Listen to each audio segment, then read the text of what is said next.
मुझे बात करने दो। जरा फोन तुम्हारा है, मैसेजेस इसने किए हैं। नहीं अम्मी जी, ये इल्जाम लगा रहे हैं मुझ पर, मैंने कोई मैसेज नहीं किया। खामोश हो जो हया। रोहान, इस कदर नफरत से बात मत करो मुझसे, मैं ऐसी हरगिज नहीं हूँ। अब तो मुझे अपने घर के हर फर्ज से डर लगने लगा है। कौन मेरे सामने आकर खड़ा हो जाएगा तुम्हारे करतूतों की कोई नई फाइल खोलकर? कुछ गलत नहीं होगा। अम्मी जान ने अगर कहा है उसे सजा मिलेगी तो उसे सजा मिलेगी। तुम कैसी हो? अब तो ये घर के हर फर्ज को ही पता चल गया। तुम भरोसा रखो मुझ पर, मैं सब ठीक कर दूंगी। ममानी जान की नजर में तो मैं आज भी इस घर से बाहर ही हूँ।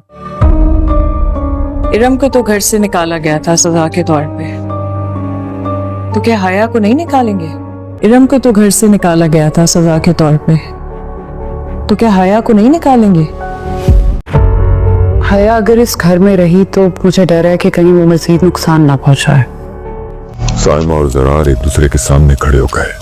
सब कुछ भाभी बेगम हया के इस घर में दाखिल होने के बाद हुआ है। साइमा और रिफत एक अरसे से साथ है, मगर उनमें कभी तल्ख कलामी तक नहीं हुई। लेकिन मैंने तुम्हारी मोहब्बत पे तो कोई हर्फ नहीं आने दिया ना। एतबार बड़ी मुश्किल से कायम किया जाता है। अफसोस हो रहा है मुझे कि मैंने तुमसे कभी मोहब्बत की थी। क्या तुम वो एतबार वापस ला सकती हो?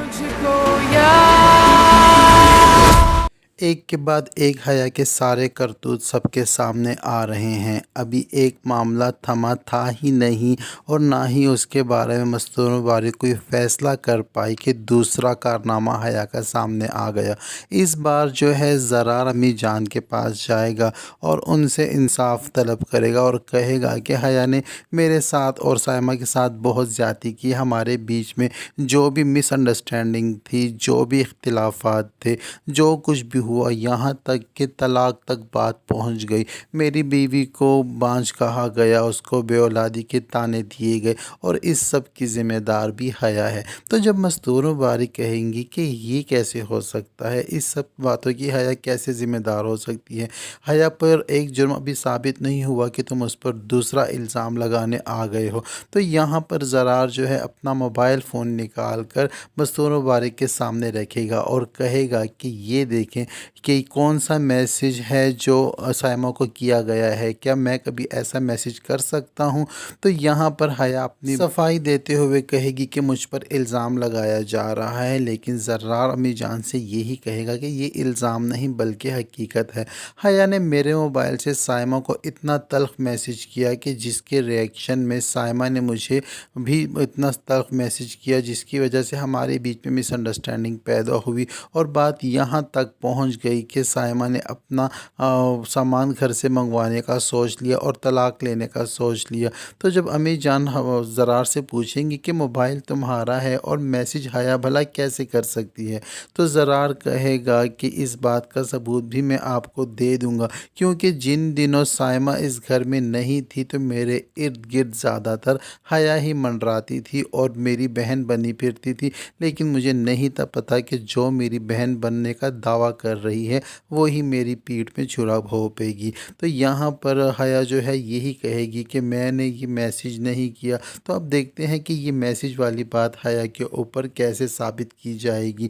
और ना सिर्फ ये कि अब ज़रार ने अम्मी जान से शिकायत कर दी है, बल्कि हया की और भी गुनाहों की जो फहरिस्त है वो बहुत बड़ी है और एक के बाद एक करके घर वालों के सामने हया के गुनाह आते जाएंगे। और रोहान जो है उसने तो जैसे आग के कपड़े ही पहन रखे हैं, वो तो हया को किसी भी सूरत बर्दाश्त कर ही नहीं पा रहा। यहाँ तक कि रोहान ने हया से ये भी कह दिया है कि तुम्हारे शोहर होने की वजह से मुझे अब शर्म आती है और मैं अपने घर वालों से ही डरता फिरता हूँ। मुझे डर लगता है कि कहीं भी कोई और मेरे सामने आकर ना खड़ा हो जाए और तुम्हारे नई करतूतें और नए कारनामे मेरे सामने गिनवाने ना लग जाए और मुझे उन सब बातों का जवाब देना पड़े।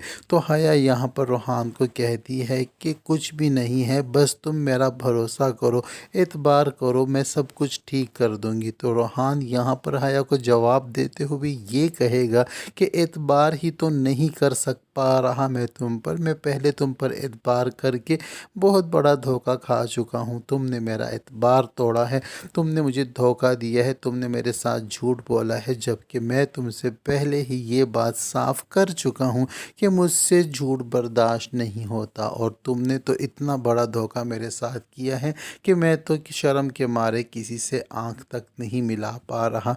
लेकिन हया जो है बजाय शर्मिंदा होने के ज़रार को यही कहती रोहान को यही कहती फिर रही है कि बस तुम सब्र करो, मैं किसी तरीके से ये सब कुछ ठीक कर लूँगी। हया यहाँ पर शर्मिंदा नहीं हो रही, उसे लग रहा है कि वो सारी सिचुएशन को संभाल लेगी। लेकिन ये हया की भूल और गलत फहमी है, क्योंकि इरम और हारून ने मिलकर ऐसी तैयारी की है कि अब एक के बाद एक ड्रोन हमले जो हैं वो हया पर किए जाएंगे और हया को बचने का मौका बिल्कुल भी नहीं दिया जाएगा। उधर दूसरी जानिब इरम, साइमा और रिफ़त भी इसी बात को डिस्कस कर रही हैं और यही सोच रही हैं कि इतने गुनाह साबित होने पर क्या मस्तूर मुबारक जो हैं वो हया को घर से जाने का हुक्म दे देंगी या नहीं।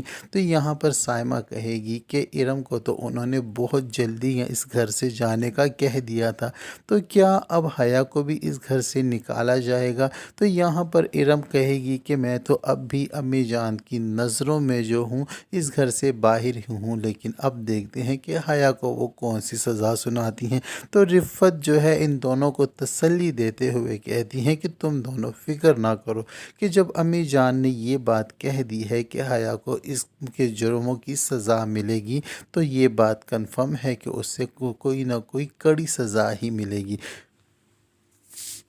जब ज़रार और साइमा वाले मामले पर मस्तूर मुबारक तफ्तीश करेंगी और वो भी इसमें हया को ही गुनहगार पाएंगी और सबके बयानात जब वो लेंगी, यानी कि हर किसी से फ़र्दन फ़र्दन पूछेंगी कि मुझे मेरी गैर हाज़िरी में जो कुछ भी इस घर में हुआ उसकी डिटेल बताई जाए। तो जब वो इसी सिलसिले में आफाक भाई से बात करेंगी तो आफाक भाई भी मस्तूर मुबारक को यही कहेंगे कि अगर जब आप इस घर में नहीं थी तो मैंने वो कुछ देखा जो मैंने पहले कभी नहीं देखा था, क्योंकि जैसे मुझे लगता है कि आपके घर वाले आपकी गैर हाज़िरी का ही इंतज़ार कर रहे थे। और हया ने तो सब में इतनी गलत फहमियाँ फैला दी थी कि दोनों भाई बल्कि तीनों भाई एक दूसरे का चेहरा तक नहीं देखना गवारा कर रहे थे। और ये सब कुछ हया की शादी के बाद ही होना शुरू हो गया है। क्यों आपने कभी ये नोट नहीं किया कि रिफ़त और साइमा तो एक साथ काफ़ी टाइम से हैं, कभी तो इनमें आपस में तल्ख कलामी तक नहीं हुई, और फिर हया के आने के बाद अचानक ऐसा क्या हुआ कि ये दोनों एक दूसरे की शक्लें तक देखना गवारा नहीं कर पा रही थी।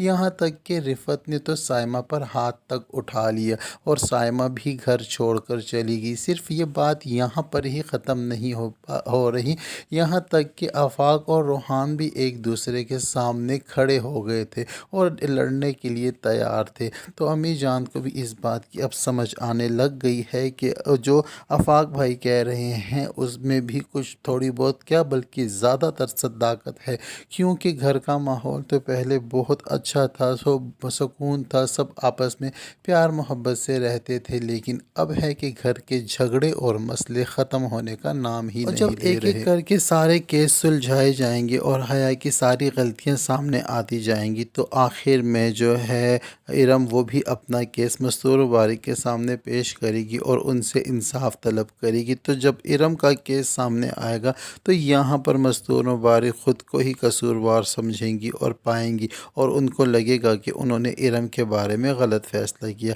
इसी हफ्ते में ड्रामा सीरियल हया का एंड भी हो जाएगा और ये जो एपिसोड्स आ रहे हैं बस ये आखिरी एपिसोड हैं और इसके बाद हया ड्रामे का एंड हो जाएगा। तो अब तक के लिए इतना ही। वीडियो पसंद आए तो वीडियो को लाइक और चैनल को सब्सक्राइब करना हरगिज़ ना भूलें। मिलते हैं नेक्स्ट वीडियो के साथ।